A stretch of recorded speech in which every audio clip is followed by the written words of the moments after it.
하반야 바라밀다 심경관자재보살이 깊은 반야 바라밀다를 행할 때 오니 공한 것을 비추어 보고 온갖 고통에서 건너느니라. 사기자여 색이공과 다르지 않고 공이색과 다르지 않으며 색이고 공이요 공이고 색이니 수상행식도 그러하니라. 사지자여 모든 법은 공하여 나지도 멸하지도 않으며 더럽지도 깨끗하지도 않으며 늘지도 줄지도 않느니라. 그러므로 곳 가운데는 색이 없고 수상행식도 없으며 안이비설신의도 없고 색성향미 촉법도 없으며 눈의 경계도 의식의 경계까지도 없고 무명도 무명이 담까지도 없으며 늙고 죽음도 늙고 죽음이 다함까지도 없고 고진열도도 없으며 지혜도 얻음도 없느니라. 얻을 것이 없는 까닭에 보살은 반야바라밀다를 의지함으로 마음에 걸림이 없고 걸림이 없으므로 두려움이 없어서 뒤바뀐 헛된 생각을 멀리 떠나 완전한 열반에 들어가며 삼세의 모든 부처님도 반야바라밀다를 의지함으로 세상의 깨달음을 얻느니라. 반야바라밀다는 가장 신비하고 밝은 주문이며 위없는 주문이며 무엇과도 견줄 수 없는 주문이니 온갖 괴로움을 없애고 진실하여 허망하지 않음을 알지니라. 이제 반야바라밀다주를 말하리라. 아제 아제 바라 아제 바라 승아제 모지사바 아제 아제 바라 아제 바라 승아제 모지사바 아제 아제 바라 아제 바라 승아제 모지사바.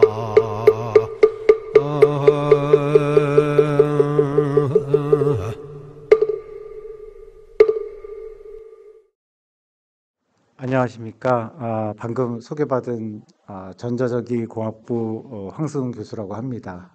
현재 공과대학 학장을 겸임을 하고 있고요.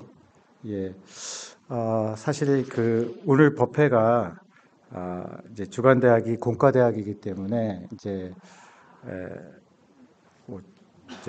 모교 법회, 그러니까 DIY 법회라고 하는 이 법회에 이제 제가 이제 법사로 이제 나서게 됐는데요.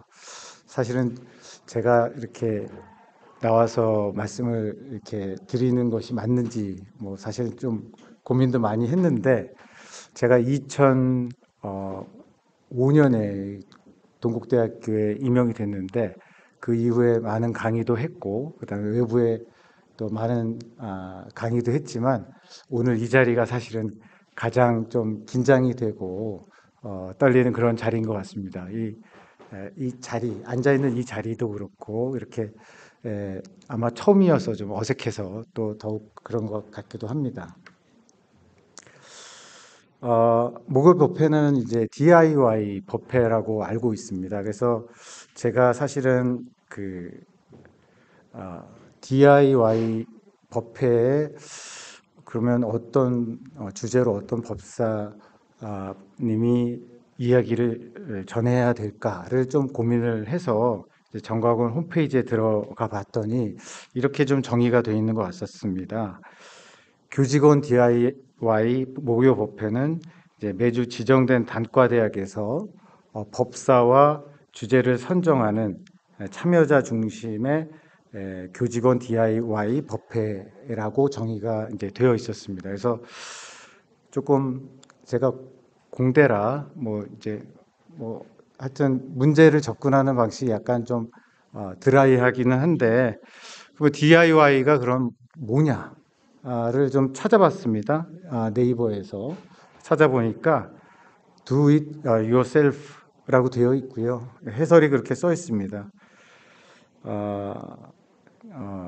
너 스스로 이제 그것을 해라라는 이야기가 직역이 되는데 이제 결론은 뭐냐면 프로가 하는 게 아니라 이제 개인이 직접 배워서 처리하는 것이라고 이제 되어 있습니다. 그래서 제가 이걸 보고서 그러면 프로가 하는 것은 이제 부처님 말씀을 워낙 잘 아는 분이 이제 하는 것이고 저는 이제 개인으로서 하는 거라서 약간 아마추어가 한다라고 생각하면서 이제 조금 마음의 부담이 좀 덜해지기도 했습니다.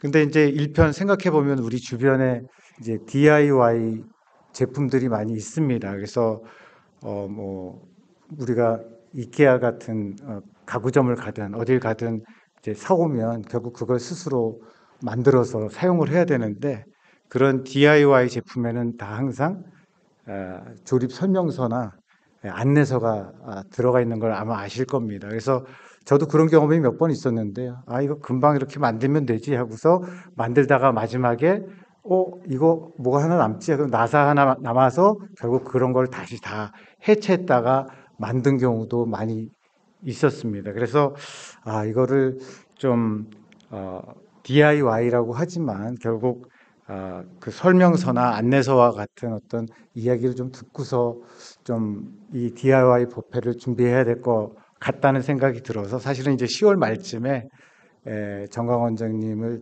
이제 전임 정강 원장님이셨죠. 그러니까 10월 말이었으니까 그래서 진명스님 뵙고 이제 요 교직원 모교법회에 대해서 좀 이야기를 좀 나누다가 이제 뭐 비슷한 말씀을 또 해주셨던 것 같습니다. 그래서 저도 부처님 말씀을 아주 잘하는 분을 제가 섭외를 해서 할까요? 아니면 퇴임한 교수님이라도 모실까요? 뭐 등등 하다가 그러다가 이제 제가 오늘 이제 이 자리에서 이렇게 말씀을 좀 드리게 되었습니다.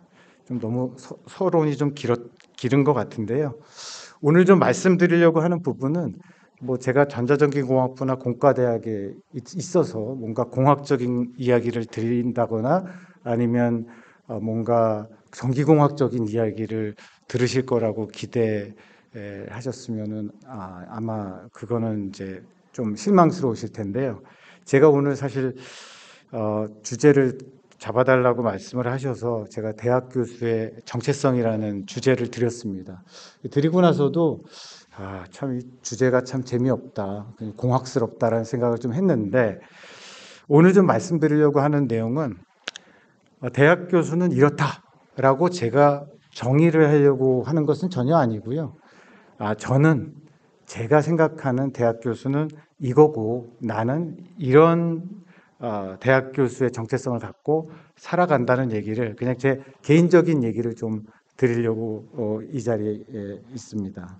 이 화면을 보시면 이제 공과대학 계시는 분들은 아실 텐데 이게 이제 챗GPT에다가 이제 요새 뭐든 물어볼 수 있죠. 그래서 제가 챗GPT에다가 한번 물어봤습니다. 다른 사람들과의 관계에 대한 이제 부처님 말씀을 정리해 달라라고 했더니 이렇게 6가지로 싹 정리를 해줬습니다. 사실 이제 제가 공과대 학장이 되고 나서 3월 1일 날 공과대 학장이 되고 나서 챗GPT한테도 똑같이 물어봤습니다. 공과대학 학장으로서 무엇을 해야 되지? 5가지로 딱 정리해가지고 알려줬습니다. 그래서 근데 좀 약간 화가 났던 게 보통 저희가 이제 인터넷을 뒤지거나 하면 이제 보여주는 여러 가지 정보들은 보여주면은 그래도 이렇게 손을 대고 수정을 하는데 그 5가지가 꽤 괜찮은 거예요. 그래서 바로 프린트를 해가지고 제 책상 밑 유리 밑에다 딱 껴놓고 계속 항상 5가지 보면서 공대학장은 이거 해야 돼라고 이제 되뇌이고 있는데 그래서 이제 챗GPT한테 이런 걸 이제 물어봤을 때 이런 6가지를 저한테 정리해서 줬는데요. 근데 이제 아시겠지만 뭐 인터넷에서 정보를 찾거나 이렇게 챗GPT에게 이런 걸 물어봤을 때 100% 정확한 얘기만을 해주지는 않습니다. 그래서 제가 여기에 나와 있는 6가지가 완전 확실한 부처님의 말씀인지 그렇지 않고 일부가 잘못되어 있는지는 이제 잘 모르겠지만 하여튼 일단은 여기 있는 걸 그대로 캡처해서 보여드립니다. 근데 그 다른 사람들과의 관계에 대해서 이제 부처님 말씀을 정리해 달라고 이제 이야기한 이유는 제가 이제 오늘 대학 교수의 이제 정체성에 대해서 말씀을 좀 드리려고 뭐 유튜브도 찾아보고 이것저것 좀 찾아봤는데 그런 데에서는 대부분 한 가지에 대한 굉장히 좀 깊숙한 어떤 말씀들을 좀 해주시더라고요. 그래서 이런 좀 약간 오버롤한 이야기를 좀 찾기 위해서 이렇게 좀 제가 찾아봤는데요. 이제 뭐 굵은 글씨를 먼저 말씀을 드리면 뭐 상호 존중과 관용, 뭐 자비와 연민, 탐욕과 이기심을 버리다, 존중과 관용을 바탕으로 한 소통, 인내와 관용, 감사와 차분함, 뭐 이렇게 지금 정리가 되어 있습니다. 제가 다른 사람들과의 관계를 이제 챗GPT를 이용해서 그 문의를 한 이유는 이제 제가 오늘 이야기할 대학 교수의 정체성을 다른 사람들과의 관계 속에서 한번 좀 말씀을 드리려고 여러분들한테 이렇게 먼저 소개를 좀 드렸습니다. 이 페이지는 뒤에 다시 나오기 때문에 뒤에 가서 다시 말씀을 드리도록 하겠고요. 조금 전에 말씀드린 것처럼 뭐 제가 이 자리에서 이제 말씀을 드리는 부분이 뭐 제 개인적인 아니면 제가 겪었던 그런 거에서부터 말씀을 드리는 게 좋을 것 같아서 제가 이제 대학 교수가 이제 되기까지를 한번 생각을 해봤습니다. 학위를 받고 이제 LG전자에서 이제 연구원으로 생활을 한 6년 정도 했고요. 그리고 이제 영국 대학에서 또 연구원으로 있다가 대학으로 왔습니다. 생각해 보니까 대학에 오기 전에 교육에 대한 경험이나 교육에 대한 교육을 실제로 받아본 적은 별로 없는 것 같고 주로 이제 연구에 집중해서 생활을 하다가 이제 대학에 임용이 된 것 같습니다. 대학에 이제 임용이 돼서 대학 교수의 역할이 과연 무엇냐라고 하면 이제 뭐 교수님들이나 뭐 일반 대학에 계시는 분들은 잘 아시겠지만 저희 뭐 평가도 그렇게 받지 않습니까? 교육과 이제 연구와 봉사 이렇게 이제 3가지로 나뉘게 되는 것입니다. 그래서 교육과 연구와 봉사가 우리 대학에 있는 교수가 해야 하는 일이구나라는 생각을 이제 하면서 대학 이제 교수의 생활을 시작을 했던 것 같습니다. 근데 이제 제가 이 대학에 와서 아무래도 이제 저뿐만 아니라 많은 대학에 임용된 교수님들이 처음에는 그 전의 삶도 연구자의 삶이 굉장히 강했기 때문에 또 승진을 하려면 또 연구를 많이 해야 됩니다. 그래서 연구자로서의 삶을 계속해서 비슷하게 살아가게 됩니다. 그런데 이제 저 같은 경우에는 이제 어떤 하나의 이벤트를 통해서 제 스스로 그 대학 교수의 정체성을 좀 이제 느끼게 된 이벤트가 하나 있었는데요. 이제 그 이벤트가 이제 그 여기 지금 나와 있는 그 편지입니다. 이 편지는 그 저희 과, 그러니까 그 당시에는 이제 전자과 13학번 학생의 어머니가 보내주신 편지인데요. 제가 이제 이 편지를 받고서 개인 정보 때문에 중간에 빵꾸를 좀 많이 내놨는데 이 편지를 뭐 길지 않은 이 편지를 쫙 읽고 나서 대학 교수의 정체성은 교육자구나라는 생각을 했습니다. 그래서 그 이후부터는 사실은 제가 이제 대학 교수로서 삶이 뭐 연구자로서부터 교육자로 좀 바뀌게 되는 이제 전환점이 되지 않았나라는 생각을 하게 되었습니다. 이 편지를 뭐 다 읽어 드리기는 좀 그렇고 이 안에서 이제 일부 발췌를 좀 해서 이제 여기 띄워 드리면요. 이렇게 되어 있습니다. 제가 좀 읽어 드리겠습니다. 여러 가지 얘기가 있고요. 그다음에 인재를 육성하는 것은 3세에 걸친 최고의 대복덕을 쌓는 것이고 인류의 희망을 낳는 가치 창조의 원천이라고 합니다. 사회의 힘 있는 인재로 성장시키기 위한 훌륭한 하신 교수님들의 노고에 머리 숙여 깊이 감사드립니다. 교육을 통해 나라를 구하고자 세운 동국대학교 인재 육성에 빛나는 태양이 되어주시고, 마지막 문장은 살짝 어디 뉴스에서 본 듯한 태양도 나오고 막 그러는데, 저는 이제 이 편지를 제가 이제 받았다면 저희과 뭐 교수님들 중에서도 받은 분이 계실 것 같고, 또 제가 받았다고 한다면 저희 공과대학의 교수님들이 받았을 것 같고, 제가 받았다고 한다면 동국대학교의 많은 교수님들이 받았을 거라고 생각을 합니다.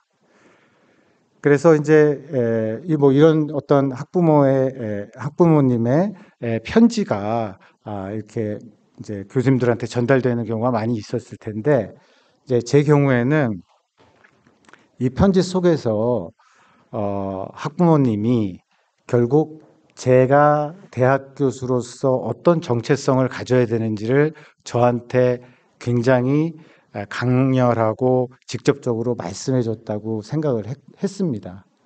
그래서 여기에 보시면은 저한테 뭐 아들에 대해서 교육을 잘 시켜줘서 감사하다는 그런 측면의 편지이긴 한데요. 뭐 인재를 육성하는 것이 대학 교수의 롤이고, 인재를 성장시키는 것이 또한 대학 교수의 롤이고, 교육을 하는 것이 또 우리 교수의 롤이라는 것을 이제 저한테 이야기를 좀 하셨다는 생각이 들었습니다. 그래서 저는 하여튼 이 편지를 가지고서 그 이후에 제가 이제 대학 교수로서의 정체성을 갖고 지금까지 이제 쭉 생활을 해왔다라는 말씀을 좀 드리고요. 그러면 이제 대학 교수로서 대학교 안에서 교육을 하는데 그 구성원은 누가 그러면 있겠느냐라고 하면 사실은 뭐 기본적으로 학생이 있겠죠. 그다음에 뭐 강의를 하는 교수가 있을 거고요. 그다음에 그런 것들을 또 가능하게 해주는 저희 직원 선생님들 계실 거고요. 그다음에 이 지금 방금 보신 편지에서도 보시면 여기에 보시면 뭐 사회라는 이야기도 나오고요. 나라라는 이야기도 나옵니다.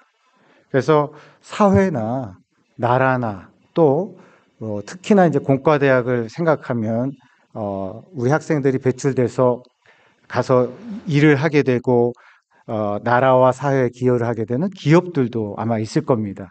그리고 제가 이거 정과건에 보내드릴 때 마지막 깜빡하고 이제 빠뜨린 구성원이 조금 전에 그 편지를 보내주신 학부모도 하나의 굉장히 중요한 대학 교육의 구성원이라고 생각을 합니다. 그래서 이제 제가 생각하는 이제 대학 교수는 이렇습니다. 제가 스스로 생각하기에 저는 학부에서의 교육을 하는 이제 그 아까 교수로서 가져야 되는 해야 하는 세 가지 교육과 연구와 봉사가, 교육은 말 그대로 이제 학부생들에게 하는 교육이라고 보여지고요.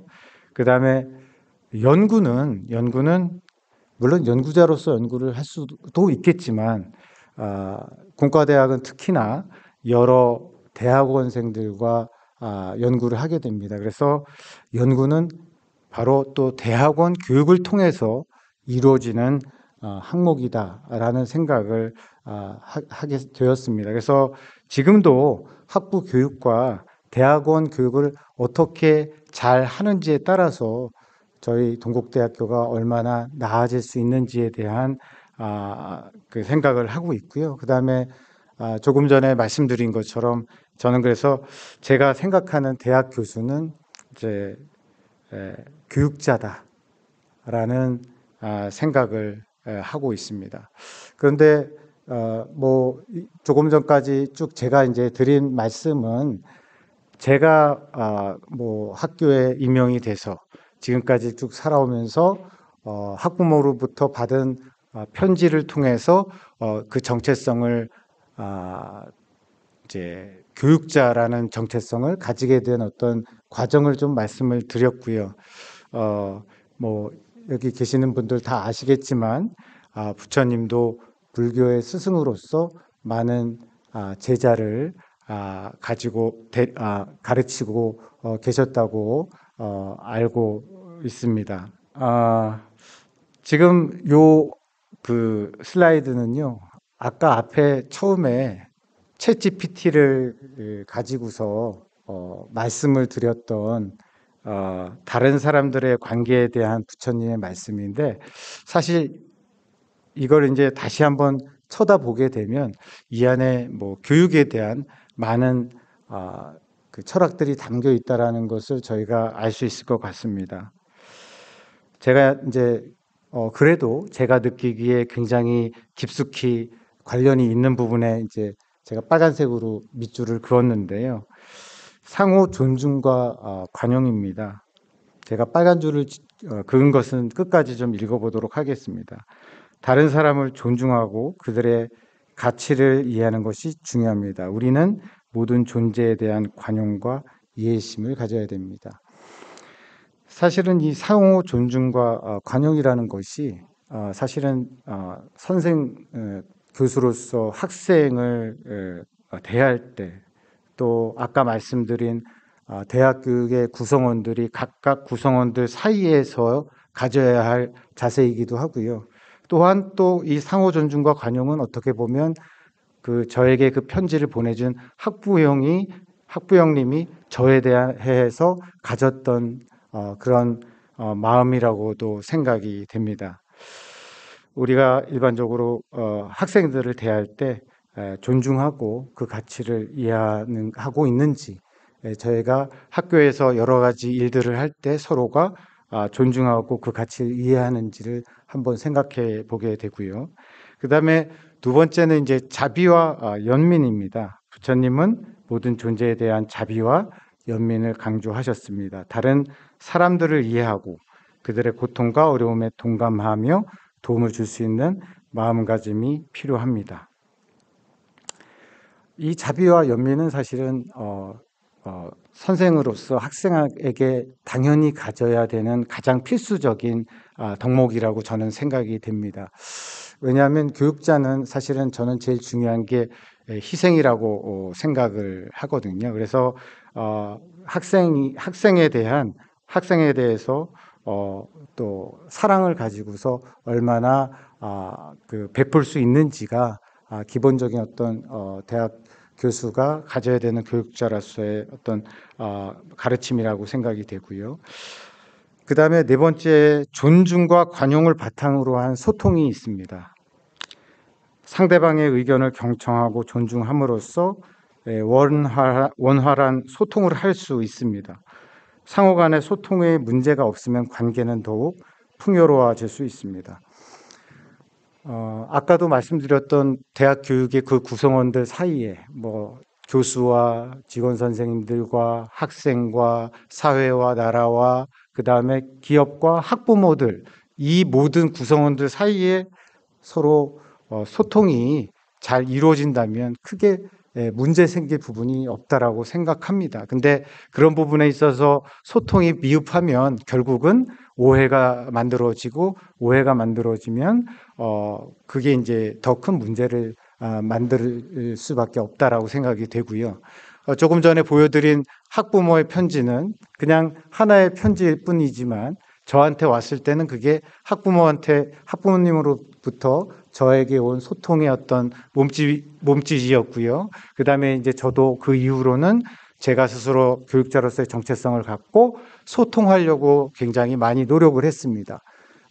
공과대학 학장으로서 이런 자리가 또 언제 주어질지 몰라서 잠깐 자랑을 하면, 저희가 이제 공과대학이 올해 학기 초에 신입생들 학부모님들한테 전체 학부모님들한테 편지를 보냈습니다.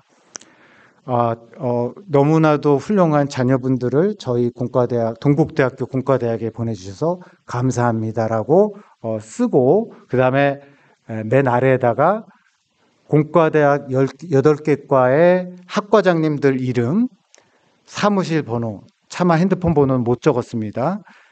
사무실 번호, 이메일, 그리고 맨 마지막 공대학장, 이메일, 전화번호 해가지고, 사실 뭐 별거 아닙니다. 편지 하나를 보내는 것이 별건 아닌데, 그렇게 보내서 너무 보내주셔서, 학생들을 보내주셔서 감사드리고, 우리가 너무나도 열심히 가르칠 거고, 그리고 학부모님들이 믿고 보내준 만큼 열심히 교육시켜서 졸업시키겠습니다 라고 해서 이제 서한문을 발송을 했고요. 그 다음에 2학기에 서한문을 한 번 더 발송을 했는데요. 이제 두 번째 서한문은 3학년과 4학년을 대상으로 해서 3, 4학년 학부모들에게 서한문을 발송했습니다. 근데 그건 어떨 때 발송을 했냐면, 저희 학교가 이제 전체적으로 2학기 때 취업박람회를 하는 걸로 알고 있습니다. 그래서 그 취업박람회를 하면서 저희 공과대학의 8개 과 교수님들한테 부탁을 드려서 학과를 소개하는 동영상을 좀 찍어달라. 그래서 동영상을 찍어서 각 학과의 홈페이지에다가 다 링크를 걸어놓고, 그 링크에 쉽게 접속할 수 있게 QR코드를 만들어서 편지에다가 다 그 QR코드를 넣어서, 요거는 이제 과가 8개 과가 되니까 과별로 다 나눠서 그 링크를 다 넣고, 그 학과장님 이름, 또 제 이름, 이메일, 전화 해가지고 3, 4학년 학부형들한테 또 다 보내드렸습니다. 그래서 이제 거기에도 당연히 취업박람회에 대한 얘기를 하면서 학교가 이렇게 노력하고 있으니까 학부모님들이, 3, 4학년 학부모님들은 학생들의 취업에 대해서 너무 심려하지 마시고 학교의 이런 노력을 좀 알아주시고, 또한 학부모님들이 궁금하면 이 링크를 타고 들어와서 각 학과의 그러한 그 정보들을 좀 보셨으면 좋겠다. 그 다음에 사실은 그거는 학부모님들만을 위한 그 동영상은 아니었습니다. 3, 4학년들이 취업박람회를 위해서 그 취업 회사들, 취업박람회에 참여한 회사들한테 가서 상담을 하는데, 도대체 내가 무슨 교육을 받고 우리 과에 무슨 과정들이 있고 이런 부분들을 정확히 잘 모르는 경우가 많더라고요. 그래서 그런 학생들을 위해서도 사실 그렇게 만들었던 그 일이 있습니다. 그래서 사실은 제가 1학년 학부모님들한테도 서한문 보내고 3, 4학년 학부모님들한테 서한문 보내겠다고 한 것은, 또 어떻게 보면 오늘 여기서 말씀드렸던 오래전에 그 13학번 학부형이 저한테 보낸 서한문이, 그게 시발점이 돼서 제가 지금 또 그러한 일들을 하고 있는 게 아닌가라는 생각이 좀 듭니다. 자, 그리고 마지막으로 이제 인내와 관용인데요. 다른 사람들의 부족함과 실수를 이해하고 인내심을 가지며 관용적으로 대할 때 분쟁이나 갈등을 피하고 조화로운 관계를 유지할 수 있습니다. 사실 요새 학생들과 이렇게 지내다 보면 인내 상당히 필요합니다. 어떨 때는 이제 좀 버릇없어 보이기도 하고, 어떨 때는 이제 예의 없어 보이기도 하고. 근데 시간이 좀 지나면서 이런 생각이 좀 들기도 하더라고요. 내가 당연하다고 생각하는 것을 이 학생은 한 번도 그런 얘기를 누군가가 해준 사람이 그동안 없었던 건 아닐까? 내가 당연하다고 생각하는 것을 이 학생은 한 번도 신문이나 책 같은 데서 보지 못한 건 아니었을까? 라는 생각을 하면, 사실은 내가 이 사람한테, 이 학생한테 처음으로 이런 이야기를 해주는 사람이 되는 거여서 참고 또 번거롭고 하지만 이러이러해서 저러저러하다는 것을 좀 설명을 좀 해줄 수 있는 거 아닌가라는 생각이 들었습니다. 제가 조금 긴장도 되고 뭐 떨리기도 하고 해서 좀 말씀을 좀 빨리 막 드리는 바람에 무슨 얘기를 하긴 했는데 도대체 무슨 얘기를 했는지 잘 모르시는 분도 계실 수 있을 것 같기도 한데 네, 처음 하면 다 좀 서투릅니다. 양해를 좀 해주시고요. 챗GPT한테 물어본 부처님 말씀을 펼쳐놓고서 마무리하기에는 사실은 제가 마음이, 왜냐하면 챗GPT가 또 잘못된 걸 알려줄 수도 있고 제가 찾은 정보도 맞지 않는 정보일 수도 있어서 이제 연구실에 있는 불교 성전을 좀 이렇게 뒤져봤습니다. 그래서 292페이지에 이와 같은 말씀이 있어서 제가 좀 읽어드리려고 합니다. 스승은 다음 같은 일로 제자를 지도해야 한다. 법을 따라 다루고 모르는 것을 가르쳐 주며 묻는 것에 대답하여 잘 이해하도록 하고 좋은 벗을 알선해 주며 아는 것은 아끼지 않고 모두 가르쳐 주어야 한다라고 되어 있습니다. 제가 이거를 보면서 여기에 이제 제가 파워포인트 마지막 장에다 쓰면서 나는 지금 이런 스승인가? 물론 이제 부처님은 이런 스승이셨었고 이런 말씀을 하셨겠지만 나는 과연 이런 스승으로서 이 대학에서 대학 교수로서 지금 있는 것이냐라는 것을 좀 한번 되뇌어보는 기회가 됐고요. 그 다음에 지금 이 부교경전에 있는 몇 안 되는 문장을 읽어보면서 여러 가지 생각을 좀 해볼 수가 있었습니다. 스승은 법을 따라 다루고 모르는 것을 이제 가르쳐 줘야 된다. 뭐 이거 너무나도 당연한 것이죠.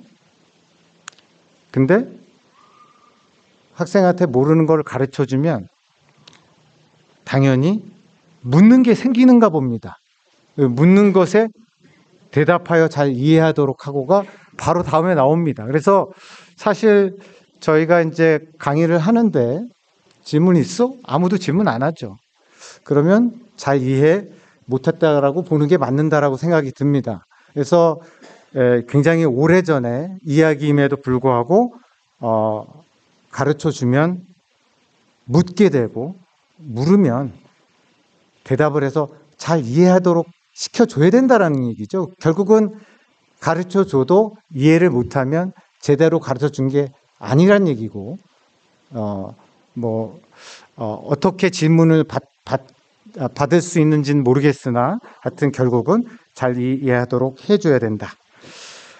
그 다음에 이제 좋은 벗을 이제 알선을 해줘야 된다라는 얘기가 있습니다. 이런 걸 보면 예전에도 아주 오래전에도 가르치고 배울 때는 1대1로 하지 않고 1대 다로 했던 것 같습니다. 뭐 지금도 강의할 때 여러 수강생이 듣는 것처럼 배움을 배우는 학생들 간에 서로가 또 배울 수 있는 벗을 알선해주는 동급생들을 알선해주고 필요하면 그래서 저도 이제 복학생들 혼자 맨날 이렇게 다니는데 복학생들도 좀 챙겨주면서 그부들을 가질 수 있게끔 좀 도움을 줘야 되지 않을까 생각을 했고요. 그 다음에 마지막에 아끼지 않고 가르쳐 줘야 된다. 아주 오래전에부터 가르침에는 약간 아끼고 싶은 마음이 좀 있었나 봅니다.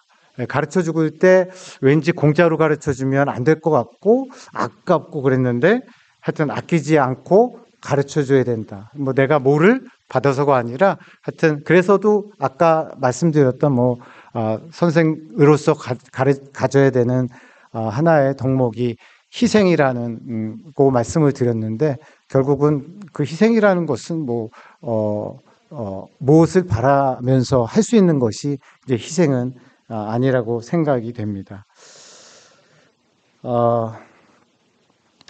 사실 이게 이제 마지막 슬라이드여서 제가 이제 오늘 두서없이 대학 교수의 정체성이라는 주제를 가지고서 말씀을 드렸습니다. 아까 서두에도 말씀드렸지만 대학 교수는 이래야 된다라는 말씀을 드린 것은 아니고요.